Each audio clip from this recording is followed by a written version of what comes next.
কি করে বুঝবেন যে আপনি একজন প্রপার বাঙালি? যখনই আপনি ফ্রিজ খুলবেন তখনই দেখতে পারবেন একটা কাটা লেবু, মানে অর্ধেক খাইছে আর অর্ধেক রাইখা দিছে। এই অর্ধেক কবে কে কখন খাবে তার কোনো গ্যারান্টি নাই, বাট এটা স্টিল ফ্রিজে থাকবে। যদি আপনি আপনার বেডের তোষকটা উল্টান তাহলে দেখতে পাবেন এখানে অজস্র শপিং ব্যাগ রাখা থাকবে। আপনার ঘরে যত বড় আলমারি থাকুক না কেন, চেয়ারের উপর এভাবে জামা কাপড় রাখা হবে। আপনাকে অলওয়েজ খেতে দেওয়া হবে মেলামাইনের প্লেটে, বাট লুক, এখানে কিন্তু কাচের প্লেট আর কাচের জিনিসের অভাব নাই। এগুলাতে কে কবে কখন খাবে তার কোনো গ্যারান্টিও নেই। আপনার ঘরে যত দামি আর ভালো পাপোশই থাকুক না কেন, এরকম একটা পাপোশ থাকবেই, আবার এরকমও থাকতে পারে। সকাল বিকাল বা সন্ধ্যা হোক, আপনি যখনই বলবেন যে আম্মু আমার ক্ষুধা লাগছে, তখন আপনার মার মুখ থেকে একটা শব্দই বেরোবে, ভাত খা। মানে বলতে পারে না যে বার্গার পিজ্জা খা। যখন আপনার হালকা ক্ষুধা লাগবে, কিছু খাইতে ইচ্ছে করবে, তখন আপনি ফ্রিজটা খুলবেন, আর ফ্রিজ খুলে দেখবেন যে এটার মধ্যে একটা আইসক্রিমের বাটি।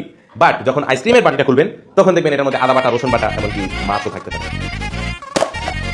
ধরুন আপনার বাসায় কোনো অনুষ্ঠান হয়েছে বা কোনো অ্যারেঞ্জমেন্টের জন্য সাজানো হয়েছে, তখন ওটা যদি একদিনের জন্য সাজানো হয়, মাছের পর মাস এভাবেই করে থাকে, মানে সাজানোটা খুলবে না। যেমন ধরেন একটা রিয়েল জিনিস দেখাই, সেটা হচ্ছে এই দরজাটা খুলে যদি ওই পাশের রুমে যেতে যাই, তাহলে হচ্ছে এই বেলুনের ডিজাইনটা খুলে ফেলতে হবে। আর একটা কথা হচ্ছে আমরা গত 4 দিন যাবত ওই রুমে যাই না। फूलों की मलिका है, परियों की रानी है, मेरी महबूबा फूलों की मलिका है, परियों की रानी है।